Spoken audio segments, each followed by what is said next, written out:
दोस्तों नमस्कार। दोस्तों मैं दीपक कुमार श्रीवास्तव स्वागत करता हूं अपने इस चैनल पर। ये बात तो हम सभी जानते हैं कि जनकपुरी में जब सीता स्वयंवर का आयोजन हुआ तो राजा जनक ने देश विदेश के राजाओं को निमंत्रित किया, सबको उस स्वयंवर के लिए बुलाया, परंतु राजा दशरथ या अयोध्या के किसी व्यक्ति स्वयंवर का निमंत्रण नहीं दिया। इसका कारण कोई आपसी बैर नहीं था, अपितु एक ऐसी घटना थी जिससे राजा जनक को डर था कि कहीं फिर से वही हुआ तो क्या होगा। क्यों निमंत्रण नहीं दिया गया राजा जनक ने राजा दशरथ को? क्या थी वो घटना, आइए जानते हैं। एक बार राजा जनक के शासनकाल में एक व्यक्ति का विवाह हुआ। विवाह के बाद वह पहली बार सज संवर कर अपने ससुराल को जा रहा। कुछ दूर जाने पर रास्ते में एक जगह उसको दलदल मिला। उसने थोड़ा पास जाकर देखा तो उसमें एक गाय फंसी हुई थी, जो शायद फंसे फंसे मरने की दशा में आ गई थी। उस व्यक्ति ने उसको देखा तो उसके मन में गाय को बचाने का ख्याल आया, परंतु दूसरे ही क्षण मन में एक और विचार आया। उसने सोचा, यह गाय तो कुछ देर में मरने वाली ही है। अगर मैं इसको यहाँ से बाहर निकालने इस दलदल में घुसा तो मेरे कपड़े तथा जूते खराब हो जाएंगे और मैं अपने ससुराल में ऐसी हालत में कैसे जा पाऊंगा। यह सोचकर वह गाय के ऊपर पैर रखकर आगे बढ़ गया। जैसे ही वह आगे बढ़ा, गाय ने जब उसे जाते हुए देखा तो उस व्यक्ति को शाप दिया कि जिसके लिए तू जा रहा है उसे देख नहीं पाएगा। यदि तू उसे देखेगा तो वह तत्काल ही मृत्यु को प्राप्त हो जाएगी। यह कहकर कुछ ही क्षण में गाय के प्राण निकल गए। उस शाप को सुनकर वह व्यक्ति दुविधा में फंस गया। उसे अपने किए पर बहुत पछतावा हुआ, परंतु अब कुछ नहीं हो सकता। जो होना था वो हो गया। अब वह व्यक्ति गौ शाप से मुक्त होने का विचार करने लगा। मन में बहुत बड़ा बोझ लिए वह ससुराल पहुंचा। वहां पहुंचकर वह दरवाजे के बाहर ही बैठ गया और यह विचार करने लगा, अगर मेरी नजर मेरी पत्नी पर पड़ गई तो क्या होगा। कुछ समय बाद परिवार के अन्य सदस्यों ने उसे घर के अंदर चलने का अनुरोध किया, किंतु वह नहीं गया। रास्ते में जो घटना घटित हुई थी उसके बारे में भी किसी को नहीं बताया। उसके दिमाग में तो गाय के द्वारा दिया गया श्राप बार बार गूंज रहा था। जब उसकी पत्नी को उसके घर के अंदर न आने की बात पता चली तो उसने अपने घर वालों से कहा कि चलो मैं ही चलकर उसके घर के अंदर लेके आती हूँ।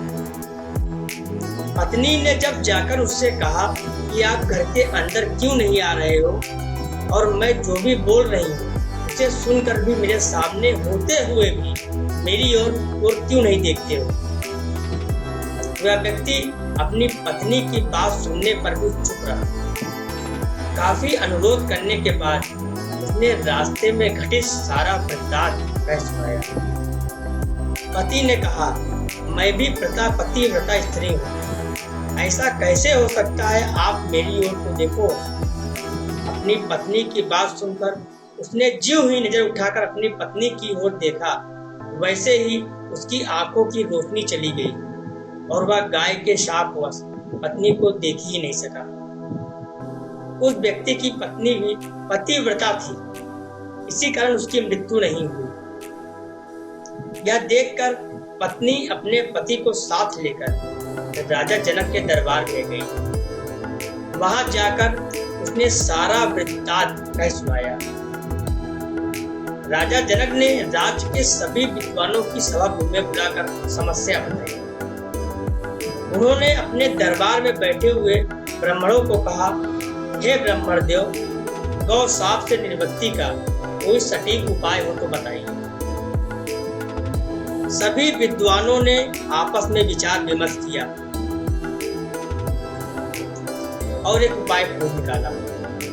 उन्होंने कहा कि यदि कोई पतिव्रता स्त्री छलनी में गंगा जल लाकर उस जल के छींटे इस व्यक्ति की दोनों आंखों पर मारे तो गौ साप से मुक्ति मिल सकती है तथा इसकी आंखों की रोशनी पुनः लौट सकती है।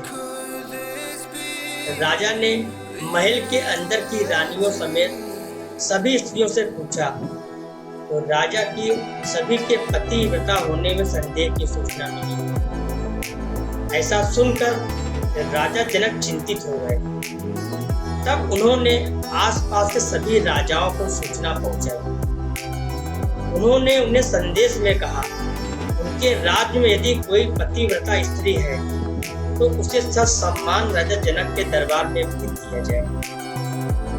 जब यह सूचना अयोध्या के राजा दशरथ को मिली तो उसने पहले अपनी सभी रानियों से पूछा। प्रत्येक रानी का यही उत्तर था कि राजमहल तो क्या, अब राज्य की किसी भी महिला, यहाँ तक कि झाड़ू लगाने वाली ही कोई क्यों न हो, उसे भी पतिव्रता ही पाएंगे। राजा दशरथ को इस समय अपने राज्य की महिलाओं पर आश्चर्य हुआ और उन्होंने अपने राज्य की सबसे निम्न कार्य के अनुरूप माने जाने वाली सफाई करने वाली को बुलाया। उस महिला से राजा दशरथ ने सम्मान पूर्वक पतिव्रता होने के बारे में पूछा तो उस महिला ने स्वीकृति में सर हिला दिया। तब राजा ने यह दिखाने कर के लिए अयोध्या का राज्य सबसे उत्तम है, उस महिला को ही राज सम्मान के साथ जनकपुर को भेज दिया। राजा जनक ने उस महिला का पूर्ण राजसी ठाट बाट से स्वागत सम्मान किया। तब राजा ने उस महिला को समस्या बताई, साथ ही ब्राह्मणों द्वारा जो उपाय बताया गया था वो भी बताया। महिला ने राजा को उस कार्य को करने की स्वीकृति दे दी। अगले दिन महिला छलनी लेकर गंगा किनारे गई। वहां पहुंचकर उसने प्रार्थना की, हे गंगा माता, यदि मैं पूर्ण पतिव्रता हूँ, यदि मैंने अपने तन और मन से अपने पति परमेश्वर को ही पति माना हो तो गंगा जल की एक बूंद भी छलनी से नीचे नहीं गिरनी चाहिए। ऐसी प्रार्थना करके जब उसने गंगा जल को छलनी में भरा तो जल की एक बूंद भी नीचे नहीं गिरी। यह पवित्र गंगा जल कहीं रास्ते में छलक कर नीचे न गिर जाए, यह सोचकर उसने थोड़ा सा गंगा जल नदी में ही गिरा दिया और पानी से भरी छलनी को लेकर दरबार में पहुंची।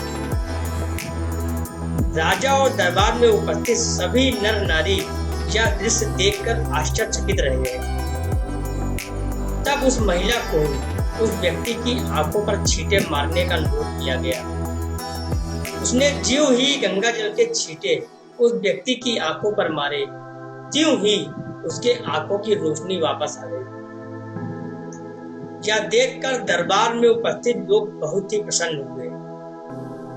तब उस महिला को पूरे राज सम्मान के साथ पारितोषिक दिया गया। जब उस महिला ने अपने राज्य को वापस जाने की अनुमति मांगी तो राजा जनक ने अनुमति देते हुए जिज्ञासावश उस महिला से उसकी जाति के बारे में पूछा। तब उस महिला द्वारा बताए जाने पर राजा आश्चर्यचकित हो गए। यही कारण था कि सीता स्वयंवर के समय राजा ने सोचा कि जिस राज्य की सफाई करने वाली इतनी पतिव्रता है तो उसका पति कितना शक्तिशाली होगा। यदि राजा दशरथ ने उसी प्रकार के किसी व्यक्ति को स्वयंवर में भेज दिया और अगर उसने धनुष संधान लिया तो क्या होगा। राजकुमारी किसी निम्न श्रेणी के व्यक्ति को न वर ले। यही सोचकर अयोध्या नरेश राजा जनक ने राजा जनक को निमंत्रण नहीं भेजा था, किंतु विधाता की लेखनी को आज तक कोई टाल सका। वही हुआ जो होना था। अयोध्या के राजकुमार वन में विचरण करते हुए अपने गुरु के साथ जनकपुरी पहुंची गए। तथा धनुष तोड़कर राजकुमार राम ने सुकुमारी सीता का वरण कर ही लिया।